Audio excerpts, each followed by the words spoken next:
꿈에도 그리던 일이 한순간에 무산이 된다. 정말 예기치 못한 일로 무산이 된다. 여러분의 심정이 어떠하시겠습니까? 오늘 말씀을 보시면 그와 같은 위기가 다윗에게 찾아오고 있는 것을 우리가 볼 수 있습니다. 본격적으로 말씀의 내용을 보시기에 앞서서 2절에서부터 이 3장 2절에서부터 5절까지를 여러분이 보시면 다윗이 헤브론에서 낳은 아들들의 이름을 묘사하는 것을 읽을 수가 있습니다. 참고로 시편 127편에서는 자식은 여호와의 주신 기업이라고 상급이라고 말씀을 합니다. 그러니까 아들이 많다라는 것은 하나님이 복을 많이 주셨다. 힘이 있다. 이 증거라는 거예요.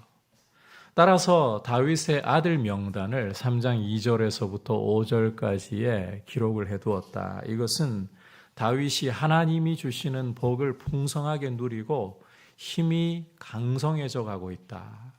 그걸 묘사하는 것입니다. 3장 1절에서 묘사하는 것처럼 다윗은 점점 강하여 가고 그 말씀에 증거를 그렇게 제시를 하는 것입니다.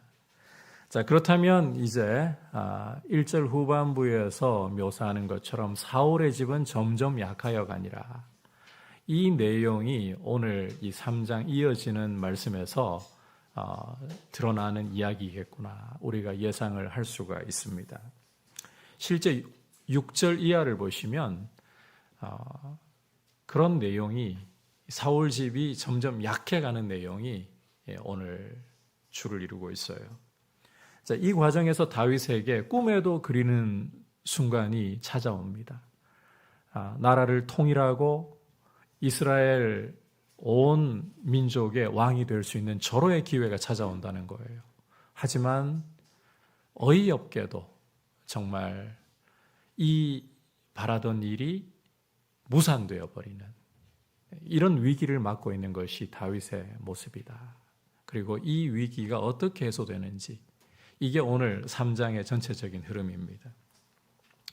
이 점을 이제 염두에 두고 말씀을 살펴보면서 주시는 메시지를 함께 귀 기울이려고 합니다.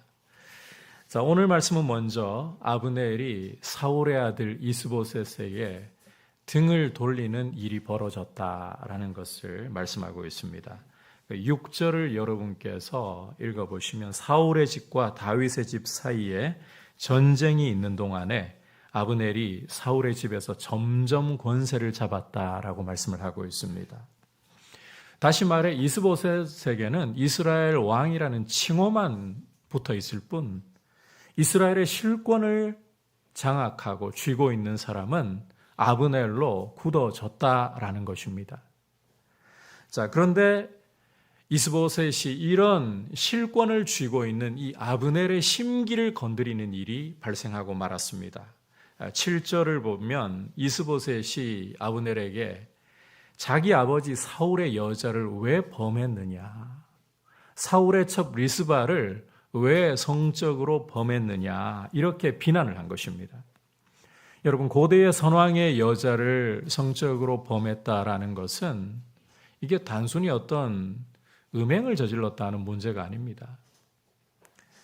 이것은 선왕의 자리와 권세를 차지하려고 했다. 이런 메시지를 주는 거예요. 따라서 이스보셋은 아브넬이 신하로서 신하답게 행동해야지 감히 아버지의 여자를 차지함으로써 왕의 자리를 넘봐 이런 비난을 하고 있는 것입니다. 여러분, 실제로 아브넬이 사울의 첩이었던 리스바와 잠자리를 같이 한 것인가? 이건 알 수가 없어요. 왜냐하면 성경 기자가 이 부분에 대해서는 구체적으로 밝혀주지 않기 때문입니다. 중요한 것은 아브넬이 나라의 실권을 쥐고 있다는 것에 대해서 이스보셋이 강한 불만을 드러냈다는 거예요. 다시 말해 이스보셋과 아브넬 사이의 권력 다툼으로 이 틈이 벌어지기 시작했다. 균열이 일어나기 시작했다라는 것입니다. 자, 이 말을 들은 아브넬의 반응에도 굉장히 날카롭게 날이 서 있는 것을 볼 수 있습니다. 여러분께서 8절을 읽어보시면 성경 기자는 아브넬이 이 이스보셋의 말을 듣고는 매우 분하게 여겼다.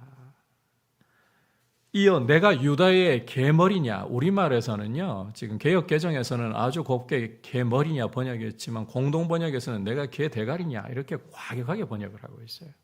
실제로 그 정도의 어조로 말을 던진 거예요. 과격하고 충격적인 말을 던졌다라고 보여주고 있습니다.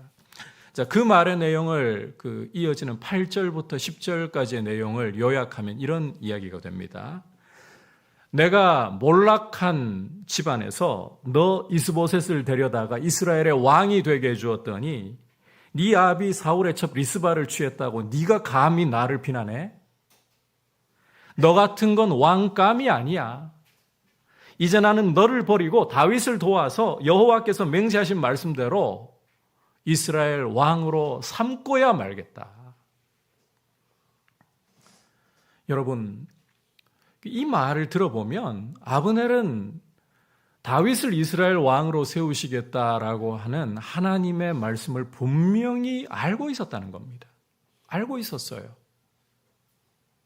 그럼에도 불구하고 그는 지금까지 하나님의 뜻을 따르지 않았다라는 것입니다. 자, 어쨌든 이와 같은 아브넬의 분노에 11절을 여러분이 보시면 이스보셋이 아브넬을 두려워하여 감히 한마디도 대답하지 못했다. 이렇게 말씀을 하는데 이 이스보셋은 왕으로서 힘도 없고 자질도 없는 허수아비였구나. 이걸 잘 엿볼 수가 있습니다. 자, 그리고 이제 이어지는 이야기를 우리가 보면 아브넬이 분노를 폭발한 것이 그저 이스보셋에게 공갈치는 수준이 아니었다. 이제 관계가 완전히 끝이 나는 사건이었다라는 것을 볼 수가 있습니다. 왜냐하면 12절에서 보듯이 그는 한치의 망설임도 없이, 아브넬은 한치의 망설임도 없이 다윗에게 전령을 보내는데 다윗에게 자신과 언약을 맺자고, 이 아브넬 자신이 다윗을 도와서 이스라엘 나라를 다 다윗에게로 돌려주고 다윗을 이스라엘의 왕으로 삼아주겠다라고 그렇게 약속하기 때문입니다. 그리고 13절을 보면 다윗도 이 제안, 이 약속을 흔쾌히 받아들입니다. 마침내 기다렸던 일이 나라가 통일이 되고 자신이 이스라엘의 왕이 되는 길이, 꿈에도 그리던 길이 이제 자기에게 찾아왔기 때문인데 거절할 이유가 없는 것이죠. 오히려 하나님이 이 길을 열어가고 계시는구나, 감사치 않겠어요? 자, 이와 같은 다윗의 답을 받은 아브넬은 이제 15절부터 21절까지의 내용을 보면 일사천리로 이스라엘 장로들을 설득해가지고 이제 일을 진행을 시킵니다. 실제 민심을 다 다윗에게 돌리는 거예요. 그리고 부하 20명을 데리고 헤브론으로 다윗을 찾아와서는 다윗과 다시 한번 언약을 맺으면서 약조하면서 당신을 이스라엘 왕이 되게 해주겠다. 자, 우리가 이 과정 속에서 주목해 보아야 할 것이 무엇이냐 하면 앞서 언급한 것처럼 사울 집안이 권력 다툼으로 인해서 급격하게 무너져 내리고 있다는 것입니다. 사울 집안이 무너져 내리고 있다. 사울의 집은 점점 약해져 가니라 라고 말씀했던 1절의 내용처럼 이스보셋과 아브넬 이 두 사람이 권력 다툼으로, 이 권력 다툼으로 인해서 집안이 붕괴되고 있는 이런 모습을 오늘 말씀이 우리에게 보여주고 있다는 것입니다. 여러분, 이스라엘 왕이 누가 되어야 했습니까? 원래 다윗이 되어야 하는 거 아닙니까? 하지만 아브넬은 그 사실을 알면서도 이스보셋을 이스라엘의 왕으로 추대했습니다. 여러분께서 모세 율법을 보면 신명기 17장 14절과 15절을 참고해 보면 이스라엘 왕은 반드시 하나님이 택하신 자를 세워야만 합니다. 그리고 그 하나님의 택하심은 바로 다윗에게 있었습니다. 그런데 이걸 알고도 아브넬은 이스보셋을 이스라엘의 왕으로 세웠다는 거예요. 왜 그렇게 했느냐? 그것은 자신의 야심과 권력욕을 채우기 위한 것이었습니다. 여러분, 만약 아브넬이 자기가 힘이 있다고 해서 이스라엘 왕의 자리를 차지하려고 한다. 사울도 죽었으니까 내가 군권을 장악하고 있으니까 이스라엘 왕이 되겠다. 그러려면 명분이 없어요. 국민들이, 백성들이 납득할 만한 명분이 없어요. 그러니까 이 명분을 세우려고 하면 사울 왕의 아들이었던 이스보셋, 왕자를 세우는 것이 국민들이 납득하기에는 좋은 명분이 된단 말입니다. 그리고 이 이스보셋, 여러분 이름 뜻이 뭐라 했습니까? 지난주에 수치의 사람이라고 했잖아요. 좀 멍청한 사람이라는 말이에요. 이런 멍청이를 앞에 내세우고 자기가 뒤에서 나라의 실권을 차지하고 권력을 휘두르겠다는 거예요. 여러분, 이게 아브넬의 계산이었던 겁니다. 이스보셋 입장에서도 나쁘지 않아요. 아니, 좋은 일로 보입니다. 아버지와 세 형들이 전장에서 비참하게 죽고 집안은 몰락해가고 있었습니다. 이런 상황에서 힘이 있는 아브넬이 자기를 이스라엘 왕으로 세워준다. 왜 마다하겠어요? 이렇게 이해관계가 맞아떨어져서 두 사람은 하나님의 뜻과 상관없이 이스라엘 왕으로 이스보셋이 자리를 차지하게 되는 일을 하게 되었다는 겁니다. 하나님의 뜻에 반하는데 악임에도 불구하고 이들은 의기투합해서 손을 잡은 것이었습니다. 자, 그런데 여러분 기억하셔야 될 것은 악은 결코 사랑으로 연합한다는 게 뭔지를 몰라요. 여러분, 악이라는 것은 사랑으로 하나 되는 게 뭔지를 몰라요. 이해관계가 맞아서 서로 손을 잡는 것이지, 여러분, 악은 이기적이에요. 자기중심적이에요. 그래서 서로 관계가 틀어지고 이해관계가 틀어지기 시작한다면 상호 파괴적인 모습을 보입니다. 여러분, 이걸 기억하셔야 돼요. 악은 상호 파괴적이에요. 서로를 죽고 죽이는 길로 갈 수밖에 없다는 거예요.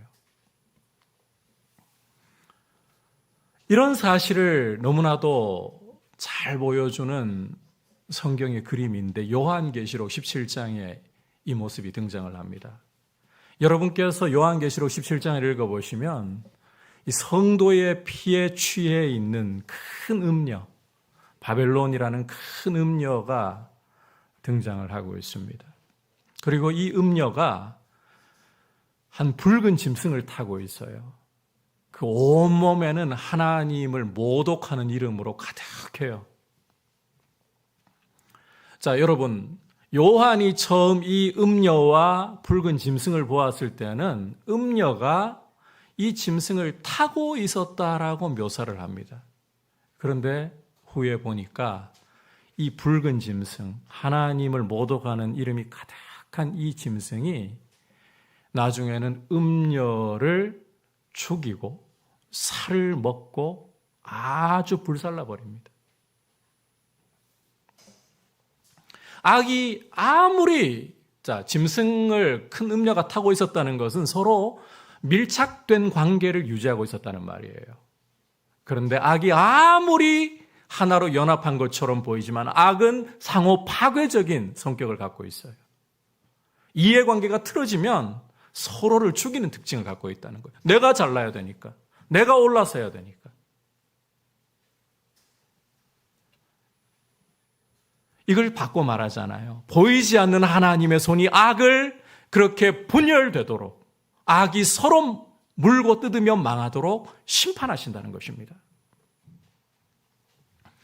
여러분, 악이 잘되고 승승장구하는 것처럼 보여도, 지금 이기고 승리하는 것처럼 보여도 역사를 주장하시는 보이지 않는 하나님의 손이 그 악도 다스리고 제어하고 계심을 신뢰할 수 있기를 바랍니다.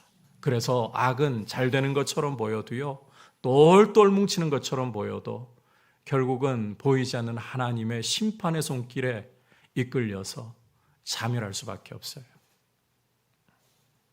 따라서 여러분, 악인의 형통함을 절대로 부러워하지 마십시오. 지금 어느 때보다 안보의 불안을 느끼고 있는 상황이 지금 우리나라의 상황입니다. 러시아에 북한이 12,000명 파병설, 그리고 그 우크라이나 쪽에서 입수한 영상을 보면 그 북한 말이 들려와요. 용병들. 그래서 충분히 북한이 지금 러시아의 전문가도 그런 이야기를 하더라고요. 이미 이전부터 북한이 러시아 우크라이나 전쟁에 참전을 하고 있었는데 이렇게 이제 대규모로 파병한 게 국제사회의 우려를 낳고 있습니다. 근데 여러분, 이 러시아와 북한이 손을 잡았기 때문에 승승장구할 것 같습니까? 당장은 국제사회의 우려를 자아내고 두려움을 불러일으킬지는 몰라도 하나님 세상을 다스리고 계시기 때문에 악은 결코 승리할 수가 없어요. 여러분, 따라서 악인의 형통을 부러워하지 마십시오. 악인이 우리 삶의 걸음에 장애물이 된다 할지라도 낙심하기보다 보이지 않는 하나님의 손길을 믿으면서 사울의 집은 점점 약해져 가니라. 여러분, 하나님이 사울의 집안을, 하나님의 말씀을 버린 사울의 집안을 그렇게 몰락해 가게 만드시는 거 아닙니까? 그 사실을 기억하면서 악을 결단코 부러워하지 않는, 오히려 하나님의 통치를 신뢰하는 모습으로 서 있기를 축복합니다. 자, 앞서 아브넬이 다윗에게 나라를 돌려드리겠다, 당신을 이스라엘의 왕으로 삼아주겠다, 이럴 때 다윗이 흔쾌히 수용했다고 했었죠. 아브넬이 부하 20명과 헤브론으로 다윗을 찾아왔을 때는 다윗이 이제는 큰 잔치를 배설해주고 환대하면서, 그리고 평안히 돌려보내 주었다라고 말씀을 했습니다. 자, 그런데 이 다윗의 행동에 대해서 굉장히 불만을 품은 한 사람이 오늘 말씀에 등장하고 있습니다. 바로 다윗 집안의 군대 장관인 요압이었습니다. 자, 아브넬이 다윗을 보러 왔을 때만 해도 요압은 군사를 데리고 원정을 나간 탓에 무슨 일이 일어난 것인지를 전혀 알지 못했습니다. 그런데 돌아와서 어떤 사람이 하는 말을 들어보니까 아브넬이 다윗을 찾아왔는데 다윗이 잔치까지 베풀어주고 평안히 돌려보냈다는 거예요. 이 사실을 알게 된 요압은 다윗에게 발끈해서 항의합니다. 24절부터 25절까지의 내용을 읽어보시면 어째서 아브넬을 잘 보내준 것이냐고, 그가 온 것은 스파이짓 하려고, 염탐하려고 온 것이라고, 속인 것이라고 그렇게 아브넬을 비난하면서 다윗에게 항의를 합니다. 자, 여기에 그치지 않고 이 요압은 한 가지 못된 일을 하나 저지르는데, 이어지는 26절, 27절을 보시면 전령을 보내가지고 시라 우물이라는 곳에서 아브넬을 데려옵니다. 다윗 몰래 데려옵니다. 그리고는 아브넬과 조용히 대화하려 하는 척 성문 안으로 그를 데리고 가서는 칼로 찔러 죽여버립니다. 자, 요압이 왜 이렇게 아브넬에 대해서 분노하고 다윗이 아브넬을 평안히 돌려보낸 것에 대해서 항의를 한 것인가? 그리고 다윗도 모르게 이렇게 아브넬을 암살하는 짓을 저지른 것인가? 성경 기자는 그 이유를 27절 끝부분에서 이렇게 묘사를 하고 있어요. 같이 한번 읽어볼까요? 시작. 이는 자기의 동생 아사헬의 피로 말미암음이라. 우리가 지난 시간에 2장에서 기브온 전쟁에 대해서 보았잖아요. 성경 기자가 이 기브온 전쟁을 묘사하는 중에 굉장히 많은 부분을 할애해서 묘사했던 것, 그 이야기 하나가 바로 아브넬이 요압의 동생 아사헬을 죽인 것이었습니다. 자, 그런데 아브넬은 아사헬을 일부러 죽이려고 했던 게 아니었습니다.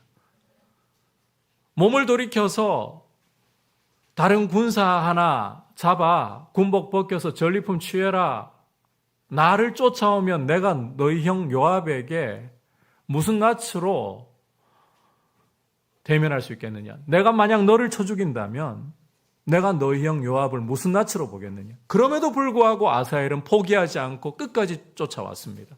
어떻게 하겠어요? 아브넬은 자기도 살아야 될 거 아니에요. 그래서 아브넬 죽인 거예요. 아사엘을 죽인 거예요.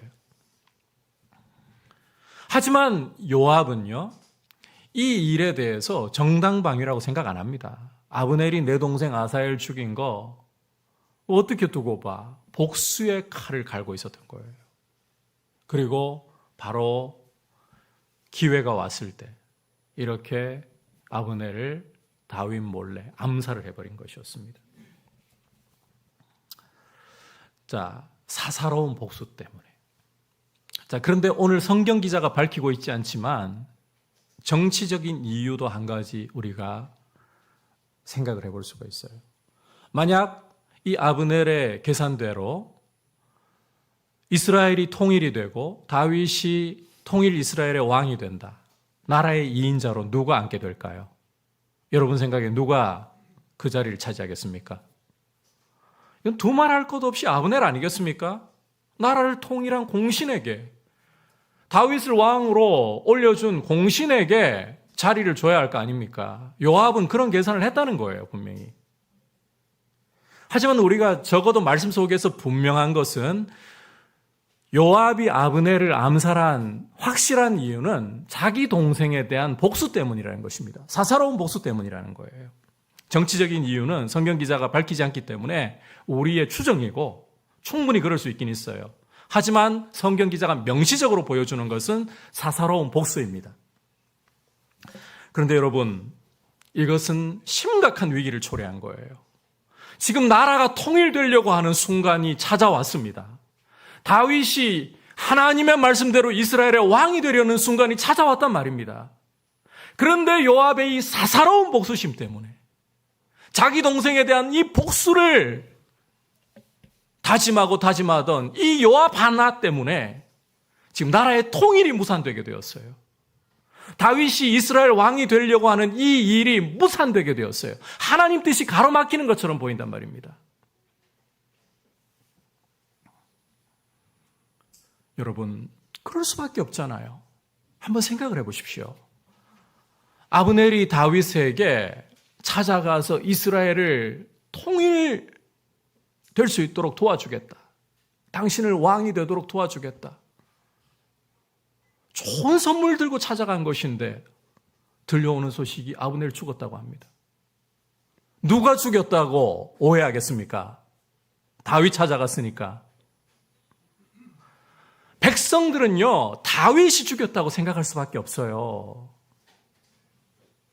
안 죽여도 몰라도 오해합니다, 여러분. 그것도 나라의 통일이라는, 왕의 자리라는 좋은 선물을 가지고 찾아갔는데 큰 악으로 보응을 하다니. 다윗 알고 보니 몹쓸 사람이네. 이게요, 오해를 넘어서 자칫 유다 지파와 이스라엘 간의 전쟁으로까지 크게 확산될 수도 있는 위기라는 거예요.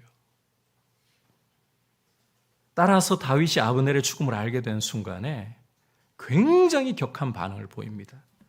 함께 28절, 29절 어떤 반응 보이는지 읽어볼까요? 시작. 그 후에 다윗이 듣고 이르되 넬의 아들 아브넬의 피에 대하여 나와 내 나라는 여호와 앞에 영원히 무죄하니 그 죄가 요압의 머리와 그의 아버지의 온 집으로 돌아갈지어다. 또 요압의 집에서 백탁병자나 나병 환자나 지팡이를 의지하는 자나 칼에 죽는 자나 양식이 떨어진 자가 끊어지지 아니할지로다 하니라. 여러분, 다윗의 말을 보시면 굉장히 과격한 언어를 사용하고 있어요. 자신과 자신의 나라는 무죄하다라는 선언을 여호와의 이름으로 외치면서 그 다음에 요압에 대해서는 굉장히 과격한 언어를 쓰고 있습니다. 다윗의 경우 사울에게 그 때때로 악한 영에 사로잡혀가지고 미쳐버려 있던 사울에게 절대 이런 과격한 언어를 쓴 적이 없어요. 한 번도 그런 적이 없던 다윗이에요. 그런데 요압에게는 보십시오. 백탁병자, 나병 환자, 지팡이를 짚는 자, 칼에 죽는 자, 양식이 없어 굶어 죽는 자, 끊어지지 않기를 엄청난 과격한 언어를 쓰고 있어요. 그만큼 다윗에게는 이 일이 충격이었고 미치고 발작 뛸 노릇이었다는 겁니다. 아브넬의 죽음이 가져올 파장이 자기가 지금 왕이 못 되는 정도가 아니라 전쟁이 일어날 수도 있는 이런 위기가 찾아왔구나. 미치고 팔짝 뛰는 거예요. 그러다 보니까 여러분께서 39절 보시면 위기가 다 해소된 상황이거든요. 39절에서 이런 탄식을 합니다. 내가 힘이 약하여 스루야의 아들들을 제어할 수가 없다. 요압과 아비새를 정말 쫓아내고 싶은 심정인데 그럴 힘이 없다. 그래서 다만 여호와께서 그들 처리해 주시기를 이렇게 빌 뿐이에요. 자, 그러면 이 위기가 어떻게 흘러갈 것이냐? 위기는 다윗의 지혜로운 대처로 잘 넘어가고 있어요. 아브넬의 장례를 정성껏 치러주고 아브넬을 위해 애가를 불러주고 음식을 먹으라고 권하는데도 해질 때까지 입에 음식도 되지 않는 모습을 통해 사람들에게 다윗은 신뢰를 주고 있어요. 그 결과 36절, 37절 한 목소리로 읽어볼까요? 시작. 온 백성이 보고 기뻐하며 왕이 무슨 일을 하든지 무리가 다 기뻐하므로 이날에야 온 백성과 온 이스라엘이 넬의 아들 아브넬을 죽인 것이 왕이 한 것이 아닌 줄을 아니라. 자, 다윗이 신뢰를 줬다는 말입니다. 위기를 잘 넘길 수 있었어요. 전쟁으로 번질 수 있는 사태를 잘 넘겼다는 것입니다. 아브넬에게 정성껏 장례를 치러주고 조각까지 부르고 금식까지 함으로써. 자, 이제 우리가 여기에서 질문을 하나 좀 던져보도록 하죠. 여러분, 이 모든 것을 주관하시는 분 하나님 아니십니까? 역사의 주관자, 역사의 배후에 계시는 분이 하나님이라고 앞서 제가 강조했잖아요. 그렇다면 하나님은 왜 당신의 뜻이 이루어지는 이 중요한 상황에서 당신의 말씀대로 나라를 통일시키려고 하고 다윗을 왕으로 세워주려고 하는 이 아브넬이 어이없이 요압에게 그렇게 허무하게 죽게 하시느냐 말입니다. 여러분, 아브넬과 요압이 1대1로 맞짱 뜨자하고 붙었다면 요압, 아브넬 못 이길 수 있어요. 그럴 가능성이 굉장히 높아요. 아브넬의 실력을 보면. 암살해버렸잖아요, 치졸하게. 왜 이런 일이 벌어지게 하시느냐? 하나님 뜻이 이루어지는 것인데. 왜 다윗에게 오히려 큰 위기가 닥쳐오게 하시고 왜 자칫 전쟁으로까지도 번질 수 있는 이런 위기를 하나님이 허락하셨느냐 하는 것입니다. 무엇 때문에? 자, 우리가 이 성경 기자의 명시적인 설명이 없기 때문에 단정할 수는 없지만 굉장히 가능성이 큰 대목이 무엇인가 하면요, 말씀 전체의 흐름을 보면 하나님은 다윗이 아브넬을 의지하는 것을 원치 않으셨다는 겁니다. 아브넬이 다윗을 이스라엘 왕으로 세워주는 것을 하나님은 결코 기뻐하지 않으셨다는 것입니다. 다시 말해 하나님은 다윗이 정치적으로 계산적으로 나라를 통일하고 이스라엘의 왕이 되는 것을 결코 하나님 뜻으로 여기지 않으셨다는 것입니다. 여러분, 다윗이 정말 정치적으로 계산적으로 아브넬의 이런 제안을 수락하고 나라를 통일하려고 왕이 되려고 했다. 그거 어떻게 알 수 있습니까? 그걸 엿볼 수 있는 한 가지 사건이 중간에 기록이 되어 있어요. 여러분께서 13절부터 16절을 읽어보시면 아브넬이 다윗 보러 올 때에 누구 데려오라고 명하고 있습니까? 미갈 데려오라. 여러분, 미갈이 누굽니까? 사울의 딸이죠. 다윗의 첫 부인이기도 했습니다. 그러니까 이 오랫동안 이 미갈을 자기가 처음으로 맞이했던 아내를 못 봐가지고 그리움에 미갈 데려오라, 이렇게 우리는 볼 수도 있을 겁니다. 그런데 정말 그런 걸까요? 다윗이 정말 자기의 첫 아내가 그리워서 지금까지 미치도록 보고 싶어서 이제 기회가 왔으니까 그렇게 한 것일까요? 저는 아니라고 봅니다. 왜냐하면 이미 이 미갈은요, 그 전부터 발디엘이라는 사람에게 아내로 준바되었다라고 성경 기자가 기록을 하고 있었어요. 오늘 말씀 이전에 이미 그 기록이 사무엘상에 나와요. 그리고 여러분 오늘 말씀 읽어보시면 발디엘이라는 이 사람이 미갈을 얼마나 사랑했던지 미갈 데려가는데 졸졸 따라오면서 그것도 울면서 따라와요. 여러분 고대에 왕의 딸을 아내로 맞을 정도의 사람이라면 어느 정도 신분이 있는 사람이라고 봐야 됩니다. 명예가 있는 사람이라고 봐야 되는 거예요. 그런데 엉엉 울면서 따라가요. 그만큼 미갈을 사랑했다는 거예요. 자기 명예도 둘째로 던져버릴 정도로. 근데 여러분 다윗 정말 미갈 사랑했을까요? 제가 아니라는 증거를 여러분께 하나 제시해드리자면 나중에 다윗이 하나님의 언약궤를 다윗성에 메어 올리는 과정에서 다윗이 너무 기뻐서 춤을 추고 그러다가 어떻게 됐습니까? 옷이 흘러내렸잖아요. 이걸 보고 미갈이 어떻게 합니까? 남편 존경하고 사랑했으면 하나님 앞에서 너무 기뻐서 저렇게 춤을 추는 것인가 보다. 다윗 존중하지 않겠어요? 멸시했다 그래요. 비난했어요. 왕이 여종들 앞에 채통도 없이. 그리고 난 후에 다윗 어떻게 반응합니까? 내가 망해가는 집안에서 당신을 내 아내로 취해가지고 이렇게 대우해 주었더니 그런 식으로 말을 해요. 그럼 저주를 해버려요. 여종들, 당신이 말하는 여종들이 나에 대해서 그렇게 하지 않는다라고 저주해버려요. 여러분 이게 부부관계가 정상입니까? 그러니까 관계 때문에 정말 미갈 데려왔다 보기 어려운 거예요. 왜 미갈을 굳이 데려왔느냐? 그리고 중요한 것은 모세율법에요. 이미 다른 사람의 여자가 되어버린 사람을 다시 데려오면 하나님 그거 부정하게 여기십니다. 음행으로 여기십니다. 율법도 금하고 있어요. 그런데 다윗이 왜 이렇게 하냐고요?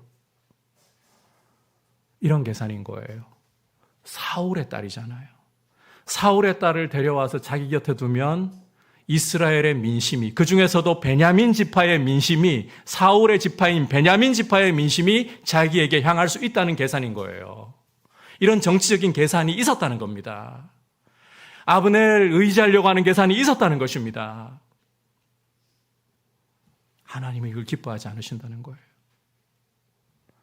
다윗이 정치적인 노림수를 통해서 아브넬이라는 이런 인물을 의지함으로써 계산적으로 나라를 통일하고 왕이 되는 걸 하나님이 기뻐하지 않으신다는 거예요. 하나님은 당신의 약속대로 하나님을 의지하면서 다윗이 하나님이 세우시는 일을 보기를 원하신다는 거예요. 여러분 만약에 아브넬이 이렇게 우리가 보기에는 허망하게 죽지 않았다면 만약에 다윗이 통일 이스라엘의 왕이 되었다. 어떤 일이 일어나겠습니까? 아브넬은 또 다윗을 배경 삼아서 권력을 휘두르는 그런 짓을 하게 됩니다. 요압과의 이 권력 투쟁 때문에요. 왕실이 피폐해질 수밖에 없어요.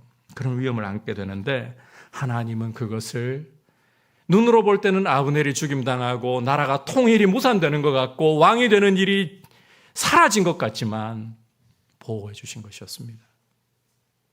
여러분 우리의 작은 머리로 생각할 때에는 하나님이 왜 이런 일들을 인생에 왜 내 걸음이 막히는 것 같이 왜 내 삶에 일이 이렇게 꼬이는 것 같이 내 삶을 좀 쉽게 가게 하지 않으시고 어렵게 방해하시나. 그것은 하나님께서 우리를 오히려 보호하시는 길이고 누구도 우리를 얽매거나 우리의 걸림돌이 되지 않도록 오히려 하나님의 영광이 나타나게 하시는 길이라는 것을 신뢰해야 합니다. 여러분 오늘 말씀에서 그래서 다윗의 집이 점점 강해져가 아니라 여기에는 하나님을 의지하라 이 메시지가 있는 거예요. 하나님만을 의지하라. 계산을 의지하지 말고 사람을 의지하지 말고 하나님만을 의지하라. 여러분 하나님께 맡겨지고 하나님을 의지하는 삶이 되시기를 주님의 이름으로 축복합니다. 오늘 사울의 집이 점점 약해져가는 이 과정을 말씀을 통해 보았습니다. 이 과정에서 다윗이 나라를 통일하고 왕이 될 수 있는 절호의 기회가 왔지만 무산되는, 그리고 그 위기를 넘기는 과정을 통해 주시는 메시지 두 가지를 들었습니다. 첫 번째는 하나님의 뜻에 반하고 악한 길로 가는 그런 의기투합하는 것은 결국은 무너질 수밖에 없다. 그러니까 악인이 잘 되는 거 부러워할 필요가 없다는 거예요. 두 번째, 사람이나 계산이 아니라 오직 하나님만을 의지하자. 하나님만을 나의 힘으로 삼자. 하나님만을 의지할 수 있기를 축복합니다.